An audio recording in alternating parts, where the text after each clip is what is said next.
মুক্তাগাছা উপজেলার একটি মর্মান্তিক ঘটনা শিকলে বাঁধা এক মানসিক ভারসাম্যহীন নারীকে ধর্ষণের অভিযোগ উঠেছে প্রতিবেশী এক ব্যক্তির বিরুদ্ধে।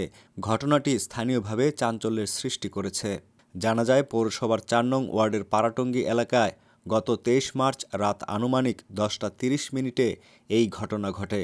অভিযুক্ত হিসেবে একই এলাকার বাসিন্দা রজব আলীর নাম উল্লেখ করেন ভুক্তভোগীর পরিবার। পরিবারের দাবি, দীর্ঘদিন ধরে মানসিক ভারসাম্যহীনতায় ভুগছিলেন ওই নারী। নিরাপত্তার স্বার্থে প্রতিদিনের মতো ঘটনার রাতেও তাকে ঘরের বারান্দায় শিকল দিয়ে বেঁধে রাখা হয়েছিল। এ সময় তার চিৎকার শুনে পরিবারের সদস্যরা ছুটে এসে অভিযুক্তকে আপত্তিকর অবস্থায় দেখতে পান। পরে স্থানীয়দের সহযোগিতায় অভিযুক্তকে আটক করা হলেও বিষয়টি স্থানীয়ভাবে মীমাংসার জন্য সালিশের সিদ্ধান্ত নেওয়া হয়। তবে নির্ধারিত সময়ের আগেই অভিযুক্ত ঘরে তালা দিয়ে সপরিবারে পালিয়ে যায় বলেও অভিযোগ ওঠে। এরপর কোনো উপায় না পেয়ে ভুক্তভোগীর পরিবার থানায় অভিযোগ দায়ের করেন। ভুক্তভোগীর ছেলে লিখিতভাবে মামলা করেন।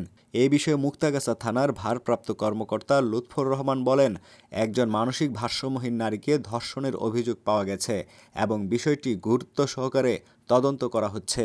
তদন্ত শেষে প্রয়োজনীয় আইনগত ব্যবস্থা নেওয়া হবে বলেও জানান তিনি।